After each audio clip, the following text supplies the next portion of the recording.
dengan cara mengayunkan kedua. Masih sama, astagfirullahaladzim, sinyal ya Allah. Bapak maaf saya putus. Apanya sih ya Allah. Coba saya ganti wifi dulu bentar.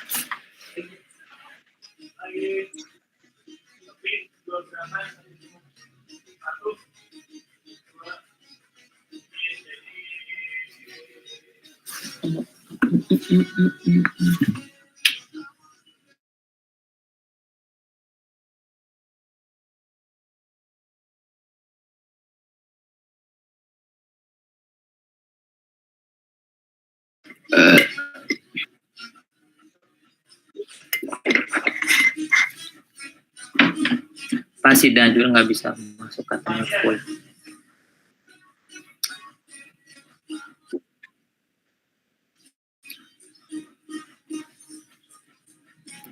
Kayaknya karena mentoknya cuma 100 deh.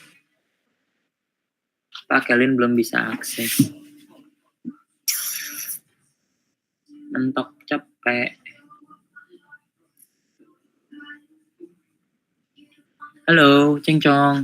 Kedengeran nggak suaranya? Aman, Pak, aman. Udah aman ya? Nggak nge-lag ya? Soalnya di sini saya nggak usah tikuh ya, Pak. Iya, entar besok kalau yang tikuh sama saya berarti kita diskusi yang ini aja dulu. Makin parah. Sinyal.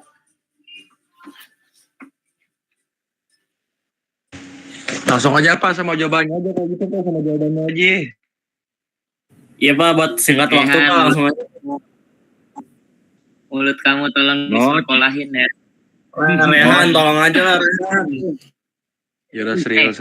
Saya ulang lagi ya di nomor 2. Misal di gaya bebas. Bentuk gaya bebas tuh kayak gimana sih? Oh, tangan ganti-gantian, habis itu ngambil nafasnya hanya salah satu sisi, terus kakinya juga sama, diayun bergantian. Bebas. Kalau misalnya di punggung, kalau misalnya di dada, berarti tangan membuat jendela, ya, ditarik, habis itu kakinya seperti katak, habis itu mengambil nafas menghadap ke depan. Terus kalau misalnya gaya punggung itu posisi badan menghadap langit dengan cara mengayunkan tangan ke belakang, disusul dengan ayunan kaki secara bergantian dan pengambilan nafas menghadap atas. Sedangkan gaya kupu-kupu, kalau gaya kupu-kupu itu apa tadi? Kalau gaya kupu-kupu itu menghentakkan tangan dan kaki secara bergantian, tapi tangannya itu bangin, angkat, terus diayun sama tangan, kayak gitu. Ini saya sedikit rapel karena deskripsi ini akan keluar di nomor 2, nomor 3, nomor 4, berarti 2, 3, dan 4. Ya bisa jadi yang kita pelajari aja. Yang dipelajari cuma di bebas, punggung sama dada, ya udah 3 gaya itu. Terus nomor 5, menentukan gerakan apa saja yang sedang dijelaskan melalui narasi. Nah, ini berarti kalau tadi nentuin gerakannya, kalau sekarang ini sama deh, 5. Berarti sampai nomor 5 sama. Yang beda di nomor 6. Gerakan apa saja yang dijelaskan melalui gambar gaya dada. Di sini gaya dada bisa jadi yang ditanya adalah posisi ngayun tangan gimana, mau posisi streamline gimana, posisi ngambil nafas gimana, ayun kaki gimana. Jadi nanti kalian tentukan di gambar tersebut di fase mana. Ya, 7, 8 pun sama karena ini konteksnya masih gaya dada. 9, ya, gerakan yang benar ketika berenang gaya dada. Nah, ini tahapan-tahapan mulai dari streamline, ngayun kaki, ngayun tangan, disusul nafas. Ya, itu polanya 4. Habis itu nanti pengulangan lagi. Ya, kalau ternyata ada yang kebalik-balik, berarti bisa jadi menjebak. Karena di sini kognitifnya aja level 3 atau level sulit. Ini juga sama. Ketika berenang gaya dada sesuai dengan tahapan-tahapannya, menentukan gerakan yang benar. Ya, berarti kalau ayun kaki gimana, ngayun tangan gimana, ambil nafas gimana, posisi meluncur atau streamline seperti apa. Itu 11. Salah satu teknik renang sesuai dengan gambar. Renang tuh visualisasinya silakan kalian lihat di YouTube ya. Karena saya cuma menekankan jangan kebalik antara gaya kupu-kupu sama gaya dada. Gaya dada dan gaya katak itu sama aja. Ya, tolong digarisbawahi. Ya. Menentukan gerakan apa saja yang sedang dijelaskan. Ini juga sama dengan penjelasan di atas. Bisa jadi, oh ternyata penjelasannya tentang gaya bebas. Oh, ternyata tentang gaya punggung. Oh, ternyata tentang gaya dada. 3 cakupan tadi aja. Juga sama, menentukan gerakan yang sedang dijelaskan narasi. Nah, nama-nama gerakan. Ya. Kalau di bahasa Inggris yang punya double nama cuma ada di gaya bebas. Gaya bebas itu freestyle stroke atau apa ya, saya lupa. Ada yang tahu nggak nama lain dari gaya bebas? Crawl. Crawl. Ya, itu. Ya. Itu di gaya bebas. Nah, kalau gaya dada jangan pakai istilah chest. Bukan chest kotak, bukan chest dada, tapi dia pakai brace. Ya. Pengertiannya brace. Atau mungkin Pak boob style Pak, nggak mungkin pakai boobs, nggak mungkin itu. Ya. Terus yang ketiga gaya punggung. Kalau gaya punggung berarti back. Ya. Membelakangi. Sama yang satu lagi adalah gaya kupu-kupu. Kalau gaya kupu-kupu penjelasan di bahasa Inggrisnya tetap butterfly stroke. Sedangkan kalau nama lainnya mungkin bisa jadi gaya kupu-kupu atau gaya lumba-lumba kayak gitu. Terus di nomor 15 menganalisis manfaat dari melakukan gerakan renang. Ya, manfaatnya apa aja. Kalau dari komponen fisik dasar berarti bisa jadi dia dominan bisa jadi kebentukan karena semua anggota tubuh bergerak secara aktif. Daya tahan, karena memang berenang itu ada yang konsistensinya, intensitinya pelan, lama-lama cepat. Kecuali yang race ya, atau yang buat lomba. Kayak gitu. Selebihnya kayaknya untuk power strength kayaknya kalau buat di lomba, kalau buat umum kayaknya enggak. Oke, lanjut. 16. Mengetahui tanggal pelaksanaan hari HIV. For your information, dari nomor 16 sampai 30 itu semua dari buku paket. That's why saya sempat bilang, saya lagi mood untuk ngelihat buku paket, lagi tidak mood untuk bikin soal, jadi otomatis kalian bisa cari ya. Tanggal pelaksanaan hari HIV/AIDS sedunia itu tanggal berapa? Tanggal, bulan, tahun. Ya. Terus 17. Mengetahui pelaksanaan dari tes ELISA. Tes ELISA ini adalah salah satu tes untuk mengetahui kalian HIV atau tidak. Bukan AIDS, karena AIDS udah pasti positif HIV. Tapi kalau HIV belum tentu positif AIDS. Jadi ini salah satu tes, saya lupa nama tesnya apa.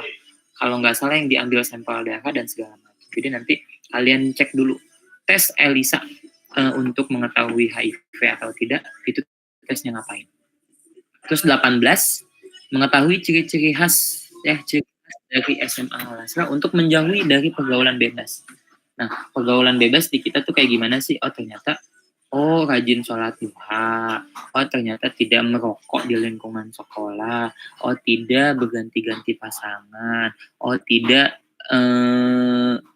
berciuman sama jenis. Kayak gitu. Atau tidak melakukan hal-hal yang tidak senonoh. Pokoknya intinya kegiatan yang spesifik di sekolah kita untuk menghindari pergaulan bebas. Lanjut. 19. Jenis obat yang digunakan dalam terapi ARV atau antiretroviral. Ini juga kalian coba cek obat yang digunakan ARV itu ada apa aja. Karena ini obatnya ada 3 seingat saya ya. Nanti boleh kalian cek jenis-jenis obat yang digunakan dalam terapi ARV apa aja. Ya, boleh nanti diskusi di grup, misal Pak, yang dimaksud Bapak nomor 19 yang ini bukan. Iya, oke. Kalau misalnya iya berarti nanti kalian tinggal ingetin atau hafalin salah satunya aja. Gitu. Karena nggak keluar semua kok. Tapi kalau kalian nggak tahu sama sekali, otomatis level kognitif jadi 3. Tapi kalau kalian udah tahu salah satu, bisa jadi level kognitifnya hanya 1. Siswa mampu mengetahui faktor internal maupun eksternal dari bahaya HIV. Ya, jadi HIV itu adalah penyakit yang menyerang imun. Berarti bahaya buat internal kalian terkait imun seperti apa. Ataupun ternyata eksternal. Oh, psikis kalian terganggu, pertemanan kalian terganggu, keluarga kalian terganggu, finance kalian terganggu, itu juga sama. Jadi ada yang disebabkan ke dalam dan di luar. Terus mengetahui kepanjangan dari HIV. Ya, HIV ini soklat. Human Immunodeficiency Virus. Ya, penulisannya tolong dibaca sedetail mungkin. Jangan sampai salah huruf atau salah bacaan sedikit. Terus mengetahui kepanjangan dari AIDS. AIDS juga sama, A-nya apa, I-nya apa, D-nya apa, S-nya apa. Terus mengetahui tahapan fase. Nah, ini banyak yang salah ketika kita lagi kuis. Karena fase itu di HIV ada 4. Ada yang window period, ada simptomatik, asimptomatik, AIDS. Ya, jadi ada 4. Dan ini tahapan. Kalau nggak salah kalian waktu itu sempat beberapa kali nyari, selalu jawabannya 3 termin. Beberapa siswa sempat saya bilang, coba nak cari yang ada 4 tahap kayak gitu, karena yang kita pakai hanya yang di 4 tahap tadi. Lanjut, nomor 24 penyebab virus HIV tertular. Ya, tadi ternyata kalian join rokok berdua, ternyata pakai suntik berdua, ternyata pakaian dalam tidak diganti-ganti. Mungkin lebih ke jorok sih, tapi kalau ternyata dia dipinjamkan dengan temennya atau lawan jenis, notabene bisa jadi terkontaminasi penyakit, itu bisa menjadi salah satu penyebab tertularnya. Walaupun memang yang kita tahu mutlak hanya dari darah. Kalau kalian join tempat makan kayaknya enggak, tapi kalau dari liur yang konteksnya adalah sakit, sedang luka, itu juga bisa. 25 mengetahui yang tidak termasuk penularan HIV. Ya, yang menular udah tahu apa, yang tidak menular seperti apa, itu juga sama dibaca. Lanjut, bentar, nih baterai saya tinggal 6%, saya akan sambil ngecas.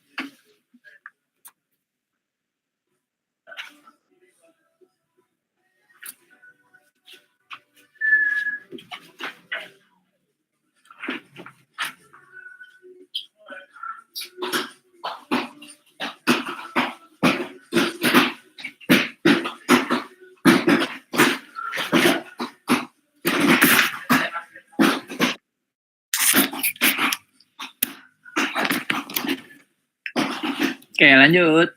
20 berapa tadi? 26 Pak, 26. 26. Oke. 26. Siswa mengetahui penanganan obat yang dibutuhkan untuk penderita HIV. Nah, kalau dibilang obat, salah satu obat tadi adalah salah satunya adalah ARV. Ya. Jadi bisa pakai ARV.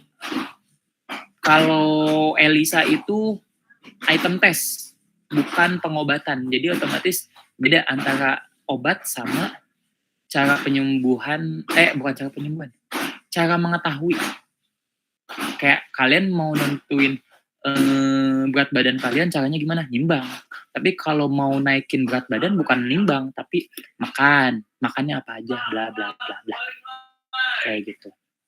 Lanjut, 24 mengetahui penyebab virus HIV tertular. Ya, HIV ini karena sistem imun yang kena, berarti cara penularannya seperti apa? Lanjut, 25 mengetahui yang tidak termasuk penularan. Itu juga sama pengulangan tadi yang di atas. 26 penanganan, tadi udah ya, sorry. 27 menganalisis ciri khusus dari salah satu fase. Ya, yang tadi kan ada 4 fase. Window period,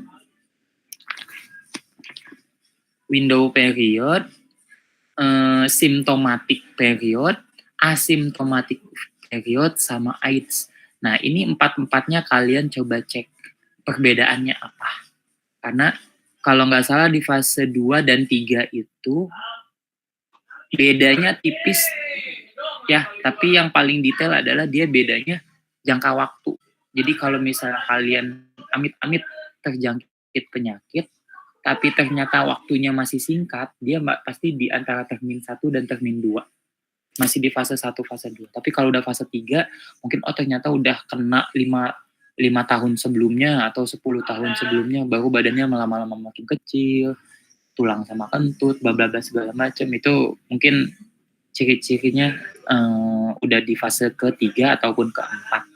Ini juga sama, ciri khusus ya. Makanya tadi poin simptomatik, asimptomatik, window period sama itunya coba di baca lagi. Lanjut 11, mengetahui salah satu perilaku menyimpang. Misal ternyata ngambil uang kas kayak gitu, mau dibeliin buat nyintek kayak gitu. Oh ternyata Jam-Jami jual knalpot kayak gitu. Oh buat beli Amer apa segala macam. Mungkin kalau untuk rokok pun Rehan ataupun minum tidak termasuk ya, tidak termasuk dalam penularan HIV. Tapi kan biasanya kalau merokok sama minum itu join dengan kondisi kita nggak tahu nih teman kita sehat atau tidak. Pak, tapi kan gak lewat darah. Iya, tahu. Oh, ternyata mulutnya lagi sariawan. Tiba-tiba luka berdarah yang memang ternyata dia udah di fase 3 atau fase 4. Mungkin besar kemungkinan bisa kita malah tiba-tiba jadi join ke fase 1-nya dia. Gitu. Terus 30, siswa mampu mengetahui informasi yang valid dalam membaca teks. Nah, ini hampir sama kayak soal bahasa Indonesia. Nanti kalian tinggal baca aja. Oh, informasi yang ada di situ seperti apa. Kalau di anak-anak di kurs saya waktu itu sempat kita bahas. Ini soalnya soal HOTS, jadi otomatis ada tulisan yang kalian harus baca penting, kalian baca semua, atau mungkin beberapa informasi yang tidak penting, kalian cukup baca paling atas atau paling bawah. Kayak gitu. Yang penting baca dulu pertanyaannya. Oh, pertanyaannya yang ditanya adalah Jami makan apa? Kayak gitu. Ternyata di penjelasannya di kelas 11 IPS 2 anak-anak makan ini bla bla bla bla bla. Itu kebanyakan. Ya. Yang ditanya padahal Jaminya doang. Ya udah berarti tinggal cari aja sih Jami makan apa sih? Oh, ternyata makan ini. Selesai. Kayak gitu. Makanya ini saya masukin kategorinya masih 1. Yang penting literasinya aja. Ya. Selebihnya sudah cukup. Yang bikin HIV agak susah karena ada yang tadi yang beberapa part saya masukin, nggak tahu di buku kalian ada atau tidak, tapi saya ngambilnya di buku saya, dan itu memang di internet pun penjelasannya ada yang 3, ada 4 fase tadi. Oke, kita coba sesi pertanyaan dulu. Siapa tahu ada yang mau nanya.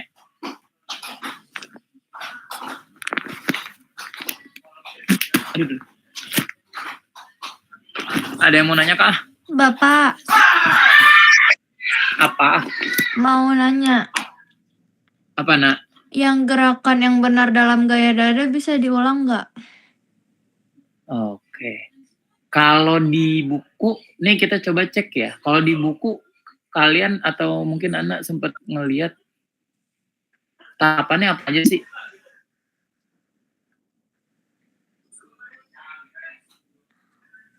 Nomor berapa tadi tahapan-tahapan?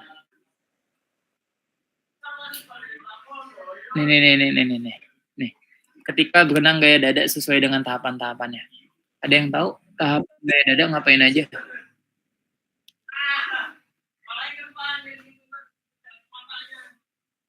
Tidak ada?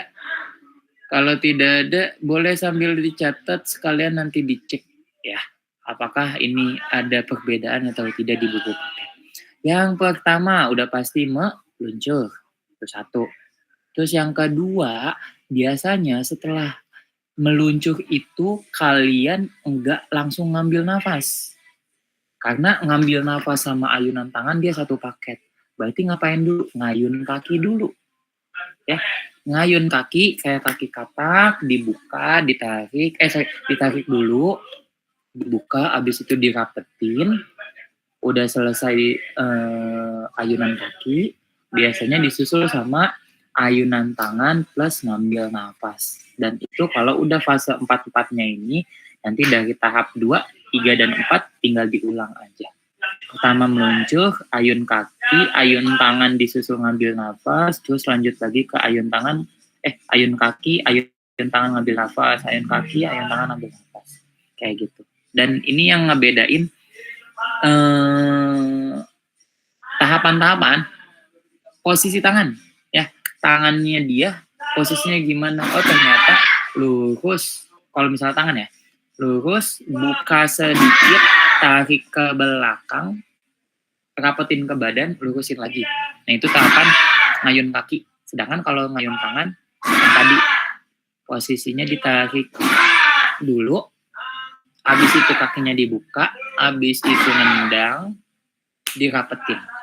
Itu untuk penjelasan di gaya dada. Dan kita bahasnya cuma di gaya dada aja. Penjelasan yang benar-benar terpisah antara ayunan tangan, ngambil nafasnya, sama ayunan kaki. Kayak gitu, Ana. Ada Oke, lagi yang mau makasih, ditanyakan? Kak. Sama-sama. Ada lagi yang lain mungkin? Kalau tadi lurus, dibuka, ditarik. Yang ayun tangan apa aja sih, Pak? Apa? Yang ayun tangan, Pak. Lurus, terus dibuka sedikit. Kalau yang ayun tangan ya, iya lurus, dibuka, tarik ke belakang, habis itu lurusin lagi. Oke, Pak. Makasih, Pak. Karena itu tahapan. Jadi kalau tahapan berarti nggak boleh ada yang skip. Kayak gitu. Itu ayunan tangan, ayunan kaki. Berarti di nomor 9 nih ya. 9, 10, 9 dan 10 doang nih kayaknya. Kalau kakinya, Iya. Pak? Kalau kakinya berarti tarik dulu. Kakinya tuh ditarik dulu. Ditekuk ya berarti. Ditekuk. Habis itu dibuka. Nendang. Rapetin. Kayak gitu. Jadi 4 tahap tadi.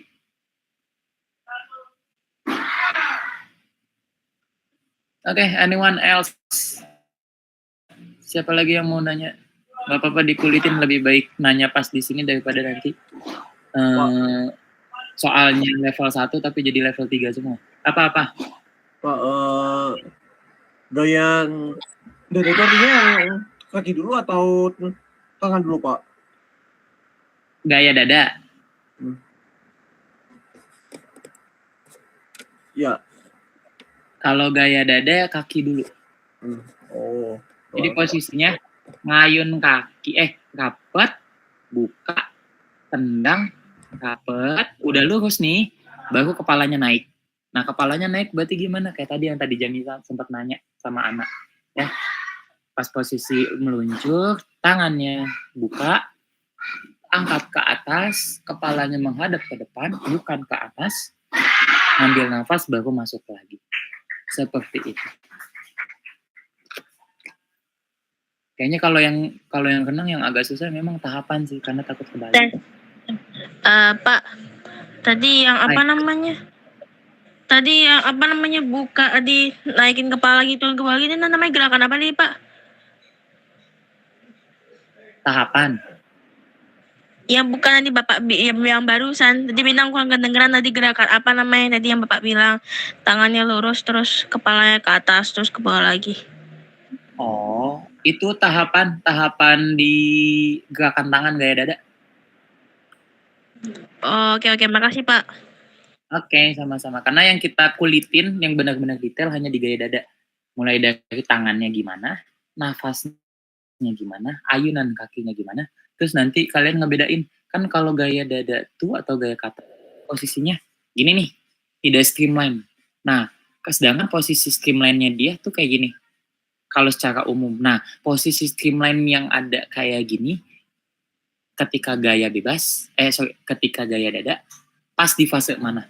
Karena kan ada fase 4 nih, fase streamline dulu, fase gaya ayunan kaki, ayunan tangan, plus nafas. Nah, berarti dia di tahap mana?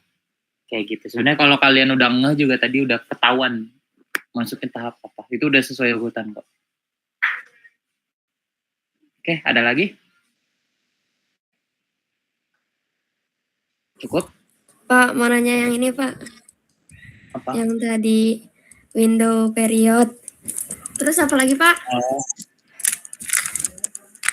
Coba dicek ya. Simptomatik, asimptomatik, habis itu baru AIDS. Oke. Ya. Cuma nggak tahu nih antara simptomatik dulu atau asimptomatik dulu. Kalian cek di internet. Pak, itu kan kalau simptomatik, asimptomatik, sama AIDS baru 3 ya Pak. Kalau yang 4 tahapan itu satu lagi apa Pak? Window dulu. Oke. Window period. Ini yang termin pertama. Kalian nggak ada gejala sama sekali.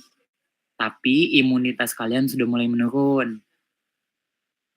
Saya lupa nih. Coba sambil dicek ya. Biar sekalian koreksi. Saya biar nggak sambil buka internet.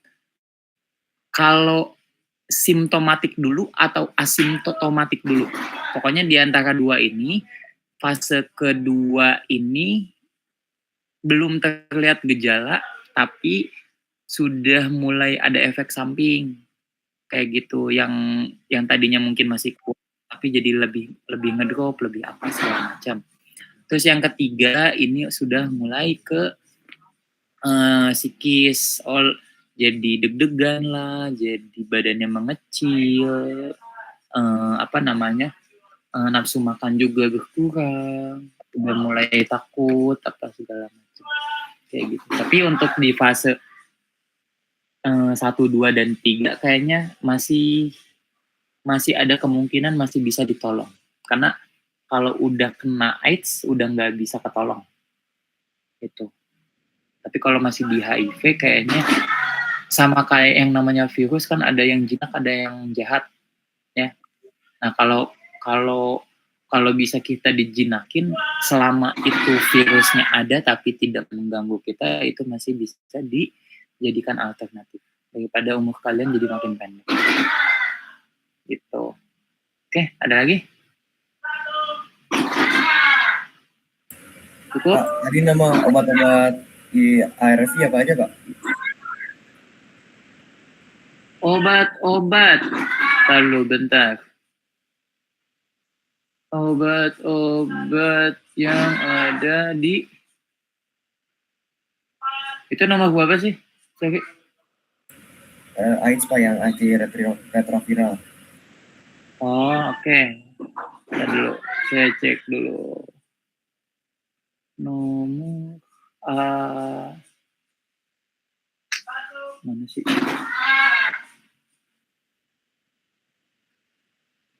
Ntar dulu.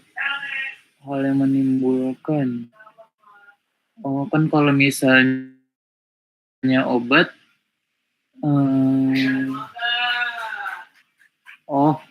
misal nih, Sinovac. Kalau Sinovac mah kan tes ya, sedangkan tes yang dipakai bukan imun buat HIV, tapi buat COVID. AstraZeneca juga sama. Terus Immunoblot atau Western Blot itu tes darah. ELISA pun sama, tes darah. Antiretroviral yang pakai obat. Nah, obat-obatnya tuh apa ya? Tadi saya nyari di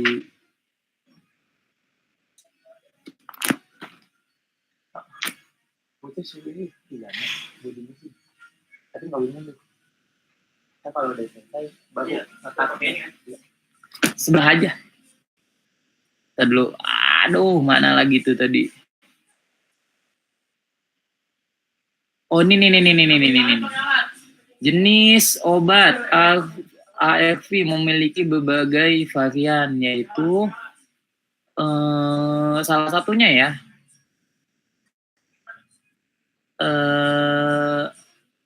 lamivudin. Terus yang kedua itu ada zidovudin sama nevirapin. Ya, pokoknya yang belakangnya N. Ya. Lamivudin, zidovudin sama nevirapin. Sedangkan kalau yang lain, kalau kalian identified, kayaknya ada yang beda-beda. Ya, ada yang belakangnya N, tapi penggunaannya bukan buat HIV. Kalau kalian tahu obat aspirin itu buat sakit kepala, epinefrin itu juga beda buat apa gitu. Hemoglobin itu sel darah merah dalam darah. Pokoknya yang NN yang menurut kalian awam, bisa jadi itu salah satu opsi dari jenis obat ARV karena cuma ada 3 kayak gitu. Jadi nanti kalau mau dicek di internet boleh, tapi yang kayaknya yang beberapa yang tadi saya sebutin itu obat yang dipakai buat